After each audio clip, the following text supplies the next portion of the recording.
¿Qué tal, mis queridos amigos, mis queridos hermanos? Una feliz noche para todos. Qué privilegio es poder estar una vez más conectado para compartir mi aporte al estudio de la lección de escuela sabática del día de hoy. Vamos a iniciar una nueva lección. Alabado sea el nombre del Señor por eso. Y oro desde ya que sea de bendición, de inspiración para todos nosotros.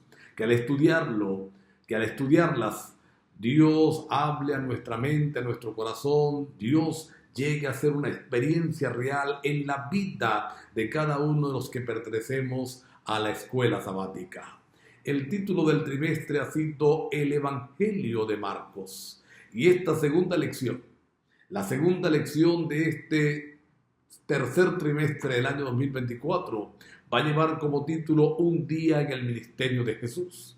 Vamos a mirar la forma como el evangelista Marcos nos presenta o nos da el inicio de su evangelio,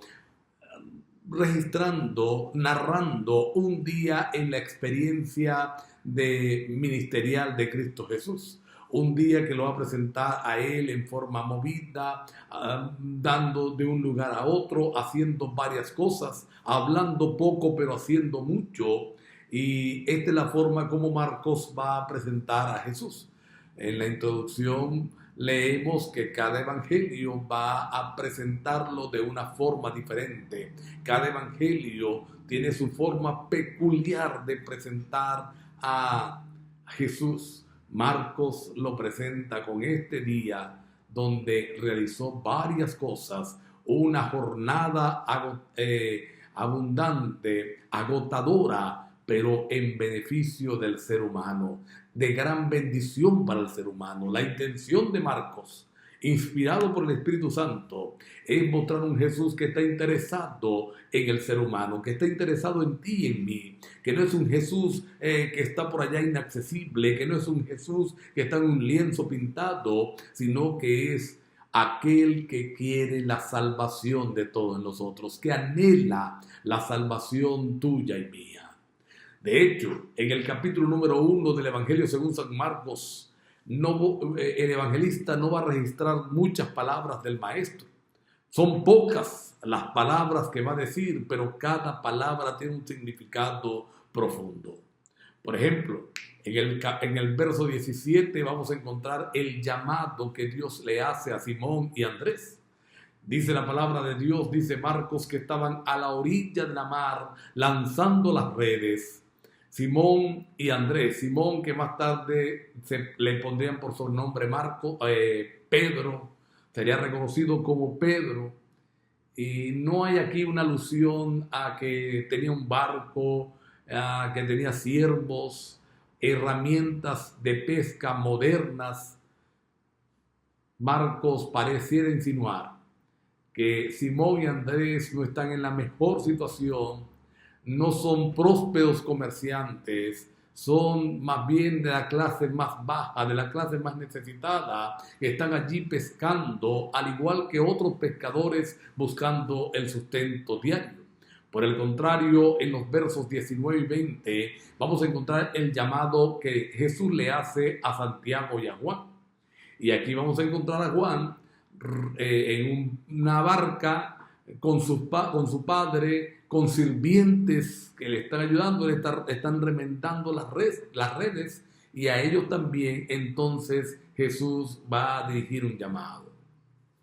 La intención de Marcos parece mostrarnos que el Señor llama a pobres y a ricos, que no hace distinción entre una clase y otra, que no hace distinción entre una raza y otra, que no hace distinción en ningún aspecto, sino que a todos nos llama por igual a la salvación y a todos nos llama con una intención. Miren que el llamado que le hace Jesús a estos 4 hombres, a estos 2 pares de hermanos, Simón y Andrés, Juan y Santiago, es un llamado simple, directo y profético. Sígueme, los llama a que lo sigan, y en consecuencia Él les va a hacer pescadores de hombres. En consecuencia Él los va a utilizar en el Evangelio. Cuando Dios nos llama, nos llama para que seamos instrumentos de salvación. Y quiero aquí dedicar un ratico a esto. Algunos pensamos que el Señor simplemente nos llama para ser salvos. Y si yo respondo a la salvación, yo me bautizo, yo voy a la iglesia, estoy sentadito en una banca esperando que el Señor venga, estoy cumpliendo el propósito del Señor. No, no es así.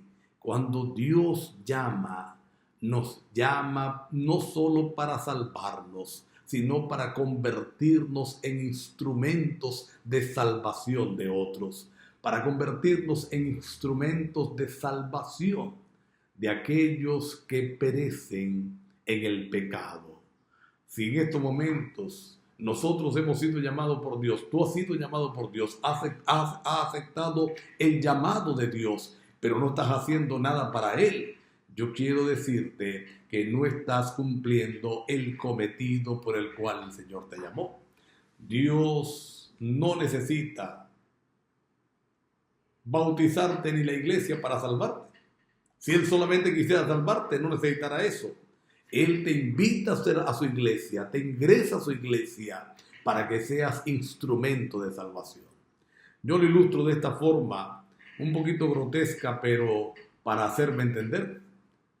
Cuando Dios le ordenó a Noé que construyera el arca, no lo hizo para salvarlo a él, no lo hizo para salvar a la familia. Mira, a Dios no le costaba nada tomar a Noé, a su esposa, a sus 3 hijos y a las 3 esposas y llevárselo para Marte, para Júpiter, tenerlos un ratico en la luna. No le costaba nada al Señor enviar el diluvio y luego volverlos a traer. Cuando Dios ordena que Noé construya un arca, el propósito es ser un instrumento de salvación. Ve y predícale a otros lo que yo he hecho en ti, para que ellos vengan también, se introduzcan en el arca y sean salvos como tú. Cuando Dios te llama, cuando Dios me llama, es lo mismo que hizo con Simón, Andrés, Santiago y Juan. Los llamó para convertirlos en pescadores de hombres. Ahora nosotros vamos a darnos cuenta que Marcos presenta simplemente el llamado, ¿sí? Y pareciera que es la primera vez que lo ven y de una vez responden de una forma afirmativa. Alabamos al Señor porque el cuadro se complementa al estudiar los otros evangelios. Juan lo complementa.